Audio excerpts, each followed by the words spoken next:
Welcome to all of you in my channel ask education. Monetary policy लिखा हुआ है अर्थात मौद्रिक नीति। तो मौद्रिक नीति क्या है, किस तरीके से मॉनेटरी पॉलिसी की हेल्प से जो भी है समाज में कैश लिक्विडिटी उसको ओवरऑल कंट्रोल किया जाता है आरबीआई से, ये हम जानेंगे आज यहाँ पे। तो चलिए स्टार्ट कर लेते हैं।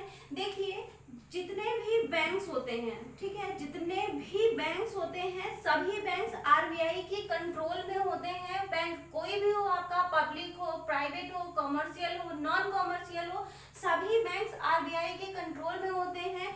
आरबीआई ही एकमात्र ऐसी संस्था होती है जो बैंकों के लिए पॉलिसी तैयार करती है। मॉनेटरी पॉलिसी इसी के थ्रू कंप्लीट की जाती है या तैयार की जाती है।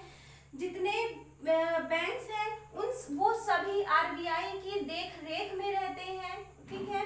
और आरबीआई ही एक ऐसी संस्था है, एकमात्र ऐसी संस्था है जिसे नोट छापने का एकाधिकार प्राप्त है, ठीक है।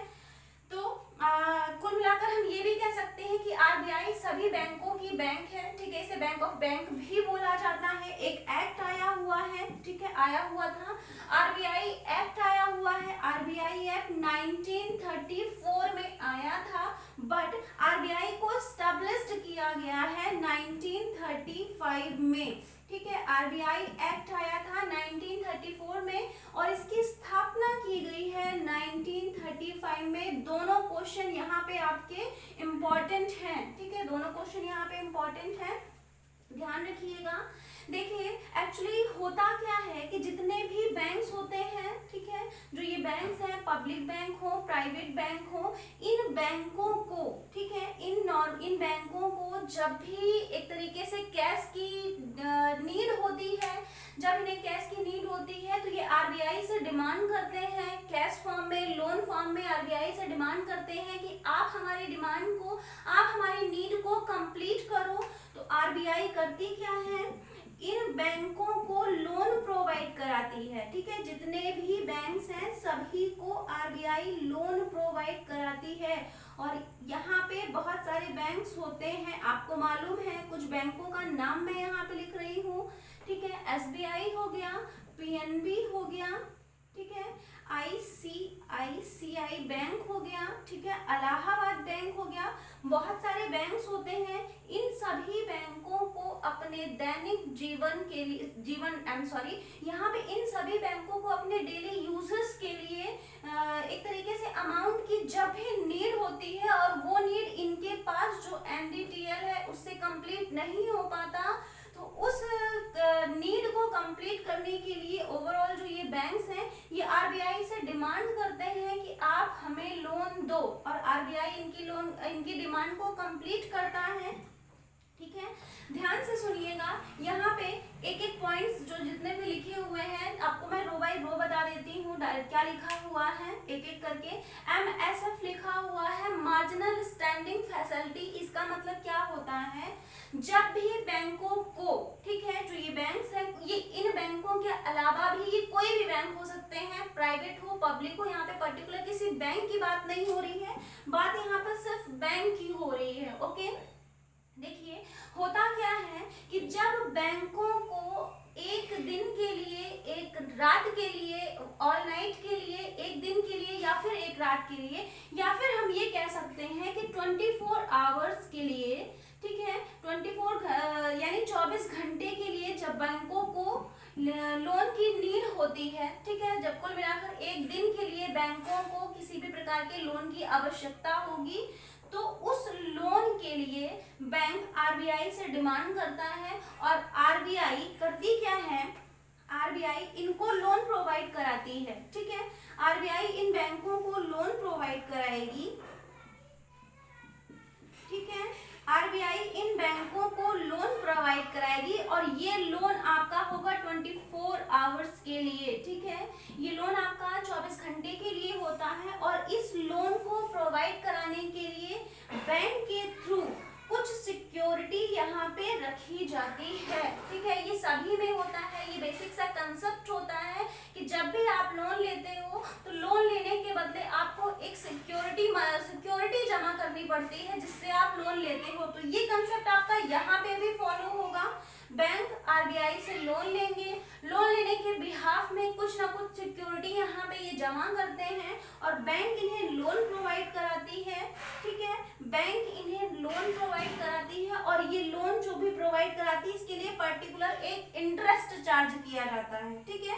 एक इंटरेस्ट चार्ज किया जाता है। जब ये इंटरेस्ट केवल और केवल 24 घंटे के लिए या उससे कम समय के लिए लोन लिया जाता है तो उसे MSF बोला जाता है। ओके, आई बात समझ में? क्या होता है MSF? फिर से सुन लीजिए, जब भी किसी बैंकों को सिर्फ और सिर्फ एक दिन के लिए या फिर उससे भी कम समय के लिए आरबीआई से लोन लेना होता है और आरबीआई इस लोन के बदले जो भी उन्हें इंटरेस्ट देती है, ठीक है, इंटरेस्ट अमाउंट चार्ज किया जाता है आरबीआई के थ्रू, तो ये क्या कहलाता है आपका MSF कहलाता है और ये अति अल्पकालीन समय के लिए होता है। प्रेजेंट रेट क्या है? 9 जून 2021 यानी आज की डेट के अकॉर्डिंग ये रेट क्या है? 4.25% है, ठीक है। उसके बाद देखिए रेपो रेट लिखा हुआ है। रेपो रेट यहाँ पे इम्पोर्टेंट होता है क्योंकि यही एक ऐसा रेट होता है जो महंगाई को कंट्रोल करता है। आरबीआई के पास यही एक ऐसी चाबी ओवरऑल ये सारी चीजें यहाँ पे इम्पोर्टेंट होती हैं, बट रेपो रेट अपने आप में एक मोस्ट इम्पोर्टेंट रोल प्ले करता है, ठीक है। तो देखिए होता क्या है, फिर यहाँ पे मैं आपको बता दूं कि रेपो रेट ये क्या है, शॉर्ट फॉर्म में लिखा हुआ है, ठीक है। रिपर्चेजिंग ऑप्शन रेट इसका फुल फॉर्म होता है, जो कि वो इम्पोर्टेंट नहीं है। यहाँ पे इम्पोर्टेंट ये है कि आप रेपो रेट को समझें कि रेपो रेट क्या होता है, ठीक है। तो चलिए स्टार्ट करते हैं। देखिए होता क्या है कि जब भी आरबीआई से, ठीक है, जब भी आरबीआई से बैंक लोन लेते हैं, ठीक है, जब भी आरबीआई से कोई भी बैंक लोन लेंगे, ठीक है, जब भी आरबीआई से कोई भी बैंक लोन लेंगे और आरबीआई इनको लोन देगा, आरबीआई इनको लोन देता है, ठीक है, और लोन देने के लिए एक सिक्योरिटी यहाँ पे जमा की जाती है, जैसा कि मैंने आपको MSF में बताया है, एक सिक्योरिटी जमा की जाती है और सिक्योरिटी जमा करने के बाद यहाँ पे बैंकों द्वारा आरबीआई को एक पर्टिकुलर इंटरेस्ट पे किया जाता है, ठीक है। बैंकों द्वारा आरबीआई को एक पर्टिकुलर इंटरेस्ट पे किया जाता है जिसे हम रेपो रेट बोलते हैं, ठीक है। यहाँ पे आप समझ गए होंगे कि ये रेपो रेट क्या होता है। बैंक द्वारा दिया जाने वाला आरबीआई को इंटरेस्ट रेपो रेट कहलाता है, ठीक है। और हाँ, यहाँ पे जो सिक्योरिटी की बात हुई है उसका मतलब थोड़ा सा मैं आपको बता दूं कि देखिए नॉर्मली ये बेसिक सा कंसेप्ट है कि जब भी आप किसी से लोन लेते हो, ठीक है, जब आप लोन लेते हो तो एक सिक्योरिटी प्रतिभूति जमा करा ली जाती है कि यदि बाय चांस कोई पर्सन डिफॉल्ट कर रहा है या कोई बैंक डिफॉल्ट कर रहा है तो उसकी सिक्योरिटी से हम काम चला लेंगे। ये सीधा सा फंडा होता है। तो स्वाभाविक सी बात है ये कंसेप्ट यहाँ पे भी फॉलो किया जाता है। आरबीआई लोन देती है, स्वाभाविक सी बात है वो लोन देगी, कुछ ना कुछ सिक्योरिटी के तौर पर वहां पे अमाउंट जरूर जमा करवाया जाएगा, जिसे सिक्योरिटी यानी सिक्योरिटी बोला जाता है, प्रतिभूति बोला जाता है। और इसके बाद उसे एक पर्टिकुलर जो भी लोन उसने मांगा है, जिस लोन की डिमांड की गई है, उस लोन को कंप्लीट किया जाता है, जिसे रेपो रेट बोला जाता है।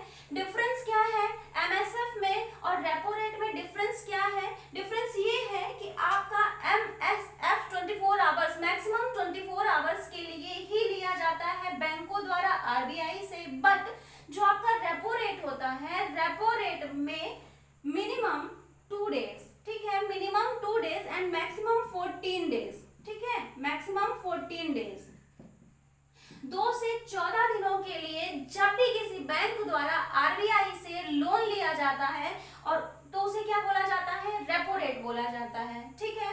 कंसेप्ट आपका क्लियर हुआ होगा। देखिए होता क्या है कि ज्यादातर कंडीशंस में 1 ईयर में, 1 साल में कम से कम 4, 5, 6, 7 या 8 बार ये रेपो रेट चेंज किया जाता है आरबीआई द्वारा। आरबीआई द्वारा ये रेट्स चेंज होते हैं, ये चेंजेबल होते हैं, ये फ्लेक्सिबल होते हैं। ये ऐसा नहीं होता कि आपके फाइनेंशियल ईयर में एक बार रेपो रेट रेट का निर्धारण कर दिया गया है और वो चेंज नहीं होंगे। नो, ऐसा नहीं होता है, ये चेंज होते रहते हैं। क्यों? क्योंकि यही एक ऐसा रेट होता है जिसके द्वारा आरबीआई ओवरऑल सब चीजों को कंट्रोल करती है।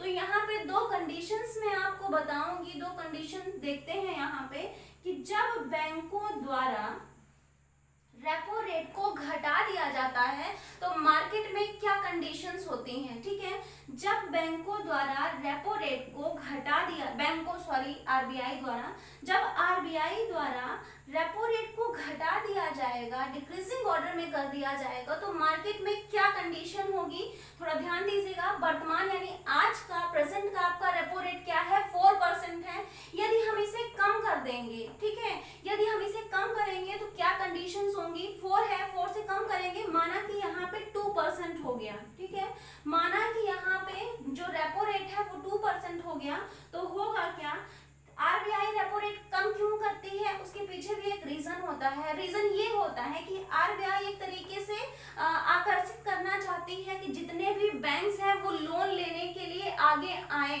उन्हें लोन प्रोवाइड कराया जाए। इसलिए भी आरबीआई क्या करती है, जो रेपो रेट है उसे कम कर दिया जाता है। ठीक है, तो जब भी आरबीआई रेपो रेट को कम करेगी तो जो आपके नेशनलाइज्ड बैंक हैं, ठीक है, यहाँ पे नेशनलाइज्ड हो, अननेशनलाइज्ड बैंक हो, कॉमर्शियल हो, पब्लिक हो, प्राइवेट हो, कोई भी बैंक हो, कुल मिलाकर जितने भी बैंक्स हैं वो अट्रैक्टिव हो जाते हैं, वो आकर्षित हो जाते हैं लोन लेने के लिए। क्यों? क्योंकि रीजन आपका क्या है कि जो आपका रेपो रेट है वो 2% पे मिल रहा है, हमें लोन कम पैसे में मिल रहा है, तो हम क्यों नहीं लेंगे। ठीक है, बैंकों का भी सीधा सा फंडा है, वो कम पैसे में लोन देगी और उससे ज्यादा अमाउंट में आम पब्लिक को देगी, है ना। तो सभी बैंक एक तरीके से आकर्षित हो जाते हैं कम रेपो रेट में लोन लेने के लिए। ठीक है, तो जब बैंकों के पास पर्याप्त अमाउंट आ गया, सफिशिएंट कैश अवेलेबल है, तो वो क्या करेगी, वो स्वयं के लिए तो यूज करती नहीं है, वो क्या करेगी, एक तरीके से जो नॉर्मल पब्लिक है उसको इनवाइट करेगी कि आप लोन लो, आप भी कम अमाउंट में लोन लो। हमने 2% में लिया है तो आप कितने में लो, 3% में लो, 4% में लोन लो। ठीक है, तो स्वाभाविक सी बात है, जो लोन हमें 7 या 8% में मिल रहा था वो 3 या 4% में मिल रहा है, तो क्यों नहीं लेंगे। तो जब हमें कम अमाउंट में लोन प्रोवाइड होता है तो ज्यादातर जो आपके इंटरप्रेन्योर होते हैं, ठीक है, ज्यादातर जो आपके इंटरप्रेन्योर होते हैं वो क्या होते हैं, वो भी लोन लेने के लिए आगे बढ़ते हैं। मार्केट में लोन आपको इजीली तरीके से, ठीक है, इजी तरीके से आपको मार्केट में लोन आसानी से मिल जाता है। ठीक, उसके बाद क्या होता है, देखिए, जैसे ही कोई और नॉर्मल जो भी पब्लिक है, जो भी पब्लिक्स हैं, होम लोन आपको आसानी से मिल जाता है। ठीक है, होम लोन हो गया, कार लोन हो गया, कुल मिलाकर जितने भी लोन्स होते हैं आसानी से मिल जाता है। क्योंकि इसका जो रेट होता है वो कम होता है। तो यहाँ पे एक एंटरप्रेन्योर का एग्जांपल लेके चलते हैं। देखिए, जब भी कोई एंटरप्रेन्योर लोन लेगा, उसे लोन प्रोवाइड कराया जाएगा, तो वो उस लोन को क्या करेगा, कहीं ना कहीं उसको इन्वेस्ट करेगा। ठीक है, कहीं ना कहीं उसे इन्वेस्ट करेगा। तो जब इन्वेस्ट करेगा तो स्वाभाविक सी बात है कोई ना कोई बिजनेस ओपन करेगा। ठीक है, जब बिजनेस ओपन करेगा या फिर किसी प्लांट को स्टैब्लिश करता है, ठीक है, या फिर किसी प्लांट की स्थापना करता है, तो इन प्लांट की स्थापना करने के लिए, प्लांट को स्टैब्लिश करने के लिए, बिजनेस को मेक करने के लिए, बिजनेस को आगे बढ़ाने के लिए, मोर प्रॉफिट अर्निंग के लिए उसे सम पीपल्स की नीड होगी, कुछ आवश्यक जितने भी व्यक्ति हैं उनकी आवश्यकता होगी। तो ये करेगा क्या, एक तरीके से मार्केट में डायरेक्टली रूप में एम्प्लॉयमेंट, ठीक है, एम्प्लॉयमेंट मींस रोजगार फैलाएगा। ठीक है, तो आपने देखा यहाँ पे प्रत्यक्ष रूप में रेपो रेट के कम होने से लोगों के पास रोजगार आया। तो स्वाभाविक सी बात है, जब रोजगार आएगा तो हाथ में कैश भी आएगा, तो लोगों का लिविंग स्टैंडर्ड बढ़ जाएगा। ठीक है, लिविंग स्टैंडर्ड बढ़ेगा, हम नई नई चीजों को परचेस करने के लिए अग्रेसिव हो जाएंगे। तो हम ये भी कह सकते हैं कि आरबीआई के रेपो रेट को कम करने से डायरेक्टली कहीं ना कहीं इन्फ्लुएंसेस आ रहे हैं, महंगाई बढ़ रही है। ठीक है, तो जैसे ही आरबीआई ने देखा कि मार्केट में महंगाई व्याप्त हो रही है, तो जो गरीब तबके के लोग हैं उनके लिए एक प्रकार से क्रिटिकल सिचुएशन हो रही है, तो आरबीआई करती क्या है, तुरंत इस रेट को बढ़ा देती है, इंक्रीजिंग ऑर्डर में कर देती है। ठीक है, तो इंक्रीजिंग ऑर्डर में करने में क्या कंडीशंस होती रहती हैं उनको भी हम देख लेते हैं। जैसे मैंने आपको बताया कि अभी इसे घटाया गया तो क्या कंडीशंस आई, लोगों के पास रोजगार बढ़ा, ठीक है, लिविंग स्टैंडर्ड लोगों का क्या हुआ, आगे की ओर हुआ। जब इसको क्या किया जाएगा, बढ़ा दिया जाएगा। जब इस रेट को बढ़ा दिया जाता है तो क्या होता है, वर्तमान रेट क्या है 4%, माना कि इसको बढ़ाने पर क्या हो जाएगा 6% हो जाएगा, ठीक है। तो जब ये 6% पर हो जाएगा तो बैंक, ठीक है, जितने भी बैंक्स हैं ये बैंक्स क्या करेंगे, ये 6% पर लोन लेंगे और जब ये आम पब्लिक को, ठीक है, आम पब्लिक को लोन देंगे तो ये 6% पर नहीं देंगे, ये इन्हें 7% या 8% पर लोन प्रोवाइड कराएंगे, जिससे एक्चुअली में होगा क्या कि जो नॉर्मली पीपल्स हैं, आम जनता है, वो लोन लेगी ही नहीं। वो लोन इसलिए नहीं लेगी क्योंकि ये इसका जो इंटरेस्ट पे करने का एक तरीके से वैल्यू है वो काफी ज्यादा है। तो स्वाभाविक सी बात है, इतनी ज्यादा वैल्यू क्यों कोई पर्सन लेगा, नहीं लेगा। उसके पास जो भी एक तरीके से अर्निंग, वर्तमान अर्निंग है, वो उसी से, इनकम अर्निंग का जो भी रिसोर्सेस है वो उसी से अपने डेली जीवन, जो भी उसके जीवन यापन की विषय वस्तु है वो उसी से कंप्लीट कर लेगा। तो कहीं ना कहीं एक तरीके से, हाँ, जैसे मैंने आपको पहले एंटरप्रेन्योर वाला एग्जांपल दिया है पिछले उसमें, तो इसमें होगा क्या कि जब उद्यमी को एक तरीके से लोन ही नहीं मिलेगा तो वो भी छटनी करना स्टार्ट कर देगा, ठीक है, अपने जो जितने भी एम्प्लॉई हैं उनकी भी छटनी करना स्टार्ट कर देगा। जो काम 10 लोग कर रहे थे वो 5 लोग करेंगे, तो कहीं ना कहीं एक तरीके से क्या होगा, मंदी की स्थिति आ जाती है, मार्केट में मंदी की स्थिति आ जाती है। तो इस स्थिति को देखने के बाद आरबीआई क्या करता है, बढ़ा देता है। ये क्रम चलता ही रहता है, ये फिक्स नहीं होता है।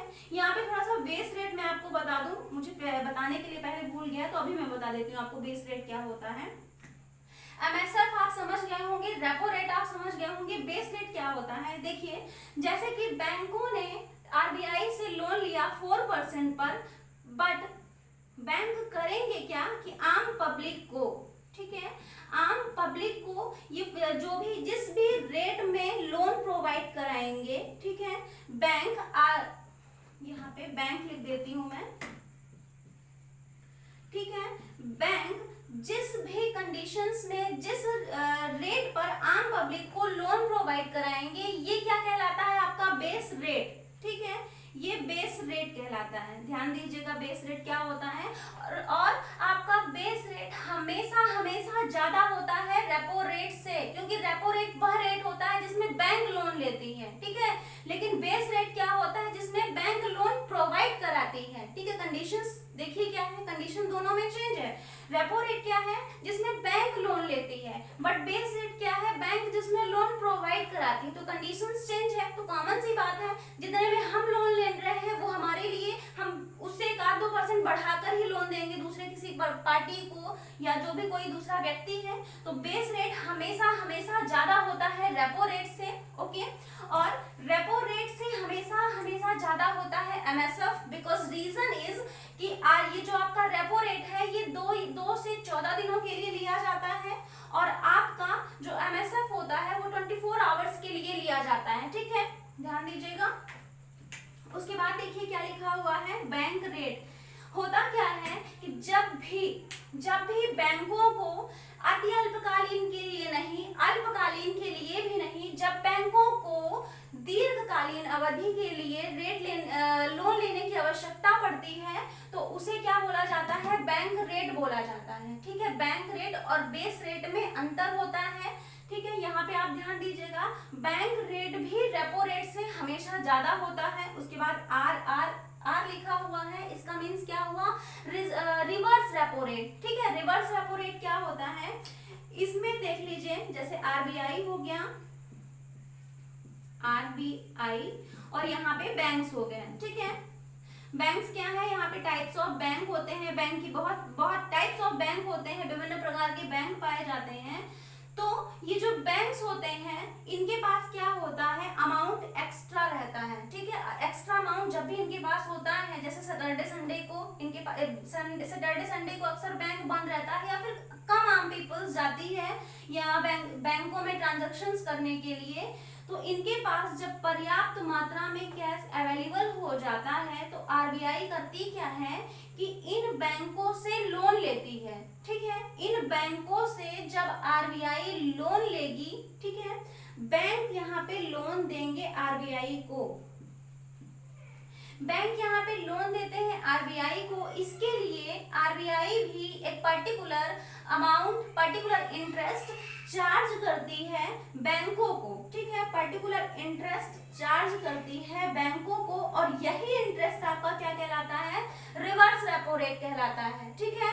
और इस रिवर्स रेपो रेट का निर्धारण कौन करता है, इस बात को तय कौन करता है कि रिवर्स रेपो रेट क्या होगा, आरबीआई तय करती है। रेपो रेट को तय कौन करता है कि रेपो रेट क्या होगा, आरबीआई करती है, क्योंकि आरबीआई के पास ही पावर ऑफ अथॉरिटी होती है कि वो इन सारी चीजों को तय कर सके। बिकॉज आरबीआई क्या है, आपका बैंकों का बैंक है, आरबीआई गार्जियन है इन सभी बैंकों का, तो स्वाभाविक सी बात है जो गार्जियन है वही इन सारी चीजों को तय करेगा, ठीक है। वर्तमान रेट कितना है रिवर्स रेपो रेट का, 3.35, ये आपका वर्तमान रेट है, ठीक है।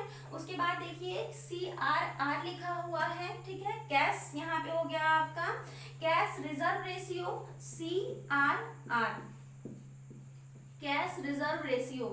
कैश रिजर्व रेशियो क्या होता है, कैश का नेम यहाँ देखिए, नाम से क्लियर है, कैश रोकड़, ठीक है, जो कैश फॉर्म में हो।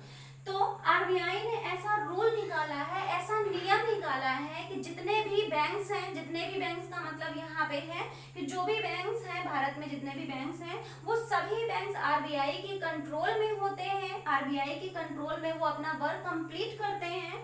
तो आरबीआई ने ऐसा नियम निकाला है, ऐसी गाइडलाइन जारी की है कि इन बैंकों के पास जितना भी एनडीटीएल होगा, जितना भी एनडीटीएल होगा, उस एनडीटीएल का वर्तमान रेट के हिसाब से आपको CRR हमारे पास जमा करना होगा, मींस आरबीआई के पास जमा करना होगा। ऐसी गाइडलाइन जारी की गई है आरबीआई द्वारा। एनडीटीएल क्या होता है ये आपको मैं बता दूं, देखिए net deposit time liability, okay. तो इसका मतलब क्या हुआ कि बैंक में ये जो नॉर्मली बैंक्स होते हैं, इन बैंकों में आम जनता की जमाएं जमा होती हैं, आम जनता के फिक्स डिपॉजिट्स जमा होते हैं, ठीक है। फिक्स डिपॉजिट हम कहाँ रखते हैं, हमारे पास जो एक्स्ट्रा अमाउंट होता है, सेविंग्स होती हैं, सेविंग को हम कहाँ रखते हैं, बैंक्स में रखते हैं, ठीक है। हम अपनी सेविंग्स को कहाँ रखते हैं, बैंक्स में रखते हैं। तो उसी को क्या बोला जाता है, एनडीटीएल, नेट डिपॉजिट, ठीक है। जो भी आपकी एफडी है, ठीक है, कोई भी पर्टिकुलर एक बैंक हो गया, उस बैंक की जो एफडी है उसे एनडीटीएल बोला जाता है। और सभी बैंकों का एनडीटीएल अलग अलग होता है, क्यों, क्योंकि नंबर ऑफ जो बैंक्स हैं आपके, उसके नंबर ऑफ कस्टमर्स क्या होंगे, डिफरेंट होंगे, है ना। जरूरी नहीं कि एसबीआई के पास जितने कस्टमर्स हैं, पीएनबी के पास भी उतने ही कस्टमर्स हों, ठीक है। पीएनबी के पास जितने कस्टमर्स हैं, इलाहाबाद बैंक के पास भी उतने ही हो, उतने ही देना बैंक के पास हो, नो, ये जरूरी नहीं है। इसलिए सभी का एनडीटीएल क्या होता है, अलग अलग होता है, क्योंकि सभी बैंकों के पास जितनी भी फिक्स डिपॉजिट होती है वो डिफरेंट होती है, ओके। तो इस एनडीटीएल का 4%, ठीक है, जितने भी किसी भी पर्टिकुलर बैंक के पास एनडीटीएल जमा है, इस एनडीटीएल का 4% यानी कैश फॉर्म में सभी बैंकों को आरबीआई के पास रखना अनिवार्य है। ये रखना अनिवार्य है, इसके लिए कोई भी बैंक मना नहीं कर सकता, ठीक है। कोई बैंक यदि मना करना चाहे तो ऑप्शन ही नहीं है यहाँ पे, क्यों, क्योंकि आरबीआई सीधे लाइसेंस रद्द कर देगी यदि ऑडिट में किसी भी प्रकार का फॉल्ट पाया गया किसी बैंक द्वारा अपने एनडीटीएल को छुपाने के लिए, तो आरबीआई लाइसेंस रद्द कर सकती है, करोड़ों रुपए चार्ज कर सकती है, वो उसके ऊपर डिपेंड करता है कि वो क्या करेगी। बट ये कंडीशन सभी बैंकों के लिए है, इसे सभी बैंक फॉलो करते हैं, चाहे उनकी इच्छा हो या ना हो, ये कंपलसरी है, ठीक है। तो ये वर्तमान रेट क्या है, 4%, ओके। उसके बाद देखिए क्या लिखा हुआ है, SLR, ठीक है, स्टैट्यूटरी लिक्विडिटी रेशियो। ये क्या होता है, देखिए कोई भी बैंक हो गए, उनके पास जितनी भी जमाएं हैं, जितने भी डिपॉजिट्स हैं, वो अपने आप में 100% हैं, ठीक है, वो अपने आप में 100% हैं। लेकिन आरबीआई ने किया क्या है, आरबीआई ने तो ये बोल दिया है कि वर्तमान रेट के हिसाब से आपको क्या करना है, 4% तो हमारे पास रख देना है कैश फॉर्म में। बट करना 18%, ठीक है। तो इस 96 में वर्तमान रेट के हिसाब से 18% आपको अपने पास ही रखना होगा। क्यों? क्योंकि कंडीशंस कुछ भी हो सकती है बैंकों के पास। अचानक से कोई कस्टमर्स आ सकते हैं जो अपने डिपॉजिट्स की डिमांड कर सकते हैं, अपने आप उनकी जो एफडी है उसको मैच्योर होने के पहले भी मांग सकते हैं। कुल मिलाकर बैंकों के पास ऐसी जो अमाउंट्स हैं उनके पास कैश अवेलेबल होना चाहिए, बॉन्ड्स अवेलेबल होने चाहिए। ये कैश फॉर्म में भी हो सकता है, बॉन्ड फॉर्म में भी हो सकता है, सिक्योरिटी भी हो सकती है, कुछ भी हो सकता है। तो यहाँ पे कहने का मतलब ये है कि आरबीआई ने सभी बैंकों के लिए कुछ कैश फॉर्म अपने पास रख लेती है, ठीक है। क्यों रख लेती है, इसके पीछे एक रीजन ये भी है कि यदि कोई बैंक बाय चांस, ठीक है, किसी भी कंडीशंस में यदि एक तरीके से फॉल्ट करती है, गलत करती है, धोखाधड़ी करती है, तो इस सीआरआर से हम कस्टमर्स को एक तरीके से उनके कस्टमर्स का जो अमाउंट है तब तक के लिए हम काम चलाते रहेंगे कि लीजिए आप अपना इतना अमाउंट लीजिए, हम उस कंपनी को, उस बैंक को, जो भी पर्टिकुलर बैंक है उसे सर्च कर रहे हैं। ये ऐसी कंडीशंस होती हैं, ठीक है। तो ये इसलिए ये सीआरआर रखा जाता है। एसआरआर ये आरबीआई के पास नहीं होता, ये सभी बैंकों के पास होता है और ये रखना भी अनिवार्य है, ठीक है। ये वर्तमान रेट के हिसाब से कितना है, 18%। हाँ, कोई भी बैंक चाहे तो इसमें ये ऐसा हेर फेर कर ले, ये मुमकिन नहीं है, ठीक है। ये बिल्कुल भी मुमकिन नहीं है कि बैंक इन सारी चीजों में हेर फेर कर ले, क्योंकि ऑडिट में यदि ये सारी चीजें पकड़ी गई तो बैंकों के लिए क्या होता है, ये घातक सिद्ध हो सकता है, ठीक है। तो मैंने आपको यहाँ पे कुछ कंडीशंस बताई हैं। बैंक यहाँ पे मॉनेटरी पॉलिसी को कंप्लीट करने के लिए आरबीआई के पास कुछ उपकरण होते हैं जिनकी सहायता से आरबीआई इन सारी चीजों को मैनेज करती है, कंट्रोल करती है। एक बार हम रिवीजन कर लेते हैं। एमएसएफ क्या होता है, जब भी बैंकों को अल्पकालीन समय के लिए, अति अल्पकालीन समय के लिए, कुल मिलाकर एक दिन यानी 24 घंटे से कम समय के लिए लोन की आवश्यकता होती है और उस लोन को कंप्लीट करने के लिए बैंक आरबीआई से डिमांड करते हैं कि आप हमारे लोन की जो नीड है उसे कंप्लीट करो, और आरबीआई द्वारा इस नीड को कंप्लीट किया जाता है, बट उसके लिए पर्टिकुलर इंटरेस्ट पे आउट करना होता है और यही इंटरेस्ट आपका क्या कहलाता है, एमएसएफ कहलाता है। वर्तमान प्रेजेंट रेट कितना है इसका, 4.25% एमएसएफ है। और हाँ, मैं आपको ये भी बता दूं, ये चेंजेबल होते रहते हैं। ऐसा नहीं है कि एक बार मैंने लिख दिया 4.25 तो ये ऑलवेज वर्क करेगा, नो, ये आपके चेंजेबल होते रहते हैं। साल में 4-5, मिनिमम तो 4 टाइम्स, मैक्सिमम 10 ये चेंज होते ही रहते हैं, इसलिए इन पर विशेष ध्यान मत दीजिए। आपको इसकी डिफिनेशंस देखना है कि ये बता क्या रहे हैं। रेपो रेट क्या होता है, रेपो रेट वह कंडीशन होती है जिसमें बैंक आरबीआई से लोन की डिमांड करते हैं और आरबीआई इसके लिए पर्टिकुलर इंटरेस्ट चार्ज करती है और बैंक इसे पे करते हैं। ये रेपो रेट कहलाता है। इसका टाइम पीरियड क्या होता है, 2 to 14 डेज, ठीक है। 2 से 14 दिनों के लिए ये किया जाता है, ये 24 आवर्स के लिए किया जाता है। बट जब 14 दिनों से ज्यादा के लिए बैंकों को लोन की आवश्यकता होती है तो उसको क्या बोला जाता है, बैंक रेट बोला जाता है। वर्तमान रेट आपका क्या है, 4.25, ओके। आरआरआर यानी जो आपका रिवर्स रेपो रेट होता है वो क्या होता है, जब भी, ठीक है, जब भी ऐसी कंडीशंस आती है कि आरबीआई बैंकों से, ठीक है, जब भी ऐसी कंडीशंस आती है कि आरबीआई बैंकों से लोन लेती है तो उसके लिए आरबीआई द्वारा बैंकों को एक पर्टिकुलर इंटरेस्ट पे किया जाता है जिसे रिवर्स रेपो रेट कहा जाता है। और रिवर्स रेपो रेट हमेशा रेपो रेट से कम होता है। एमएसएफ हमेशा रेपो रेट से ज्यादा होता है क्योंकि एक दिन के लिए लिया जाता है, इसलिए भी आरबीआई क्या करती है, इसका चार्ज ज्यादा रखती है।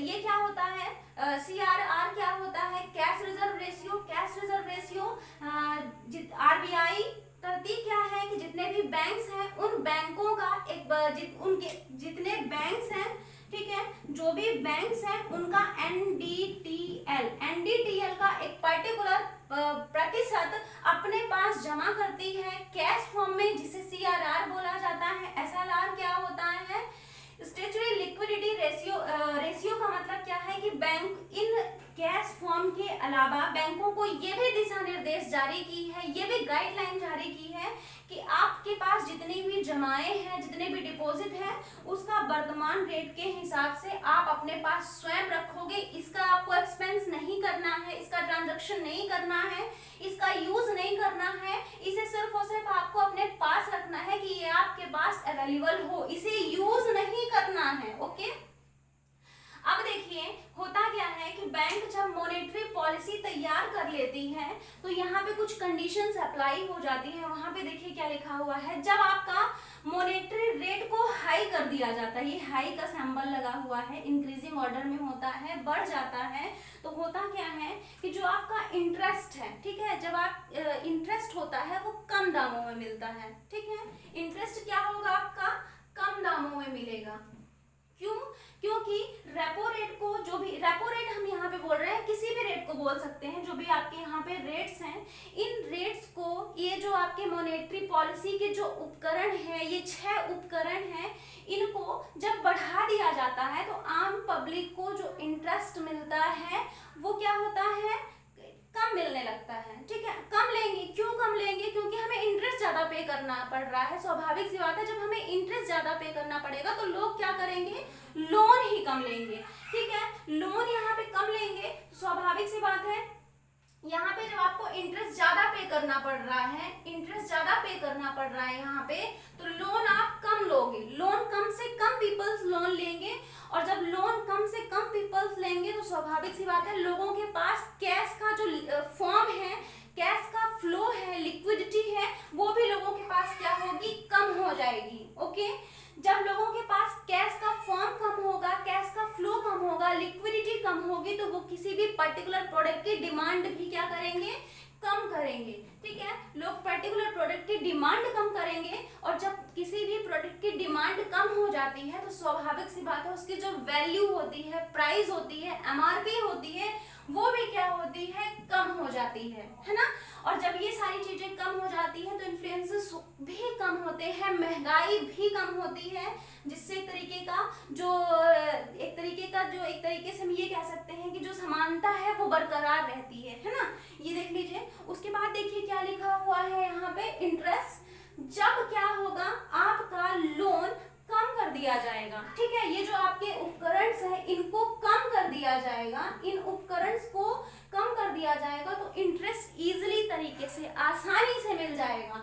तो जब आपको आसानी से ये मिल जाएगा इंटरेस्ट, तो होगा क्या, ये सेम कंडीशंस आपकी अपोजिट्स हो जाएंगी। ज्यादा से ज्यादा लोग लोन लेंगे, जब ज्यादा से ज्यादा लोग लोन लेंगे तो लोगों के पास क्या होगा, कैश आएगा, लोग ज्यादा से ज्यादा चीजों की डिमांड करेंगे। ठीक है, डिमांड करेंगे तो डिमांड आपकी जब ज्यादा होगी तो प्राइस भी बढ़ेगी, महंगाई भी बढ़ेगी, सीधा सा इसका फंडा होता है। ठीक है, इस तरीके से आरबीआई करती क्या है, जो कैश होता है मार्केट में उसको एक तरीके से मेंटेन करती है ये इन मॉनेटरी पॉलिसी के द्वारा। ठीक है, ओवरऑल कंप्लीट हुआ आपका ये टॉपिक। हाँ, इसके बाद एक टॉपिक ये भी आता है, सिक्योरिटी, प्रतिभूतियां। तो प्रतिभूतियां क्या होती है, प्रतिभूतियां एक तरीके से बॉन्ड पेपर्स होती हैं, है ना। तो बॉन्ड पेपर्स के थ्रू भी आरबीआई मार्केट में जितना भी कैश है उसको भी कम करने की कोशिश करती है। ठीक है, ये एक तरीके से ओपन मार्केट होता है।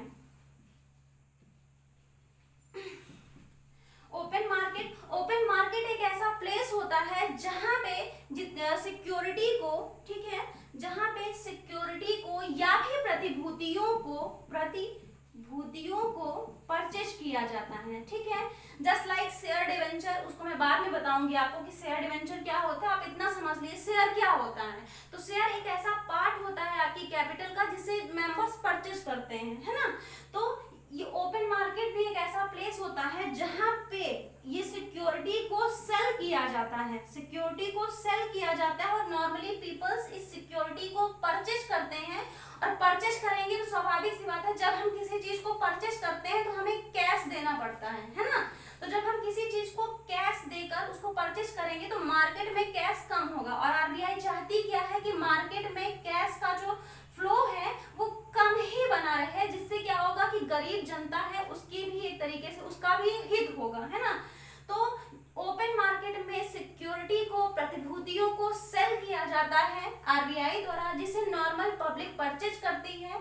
और ये जो प्रतिभूतियां होती हैं, ये सिक्योरिटी होती हैं, ये वैल्यूएबल होती हैं, ये उतनी ही वैल्यूएबल होती हैं। आप एलआईसी का एक एग्जांपल ले सकते हैं, ठीक है। एलआईसी के एग्जांपल से आपका ये कंसेप्ट और भी ज्यादा क्लियर हो जाएगा। एलआईसी क्या होता है? लाइफ इंश्योरेंस, है ना। लाइफ इंश्योरेंस पॉलिसी आपकी होती है। उसमें होता क्या है, देखिए, जब आप एलआईसी कराते हो तो आप एलआईसी कराते हो, ठीक है। आप सपोज आपने 50,000 रुपए की एलआईसी कराई है, तो आपने 50,000 रुपए क्या किया है, एलआईसी वाले एजेंट को दिया है, ठीक है। और एलआईसी वाले एजेंट ने क्या किया है, आपको एक पेपर, एक सिंपल सा पेपर, ठीक है, पेपर है ही नहीं यहाँ पे एक्चुअली, एक सिंपल सा पेपर आपको थमा दिया है। तो उस पेपर की वैल्यू कितनी है? 50,000 रुपए। तो वो प्रतिभूति कहलाएगी आपकी, ठीक है। प्रतिभूति आप समझ गए होंगे क्या होता है। प्रतिभूति एक तरीके से बॉन्ड होता है, उसकी वैल्यू भी उतनी ही होती है, लेकिन ये कैश तो गायब हो गया ना मार्केट से, ठीक है। यहाँ पे कहने का मतलब ये है, क्वेश्चन ये भी बनता है कि जो ओपन मार्केट होते हैं, सिक्योरिटी होती हैं, क्या ये मॉनेटरी पॉलिसी में वर्क करती है, मॉनेटरी पॉलिसी में हेल्पफुल होती हैं, या मॉनेटरी पॉलिसी के अंडर आती हैं? तो हाँ, ये सारी चीजें भी मॉनेटरी पॉलिसी के अंतर्गत ही आती हैं। ओके, चलिए, आपका ये टॉपिक कंप्लीट हुआ। जो न्यू व्यूअर्स हैं वो प्लीज और प्लीज मेरे चैनल को सब्सक्राइब कर दें, वीडियो को लाइक कर दें। ओके।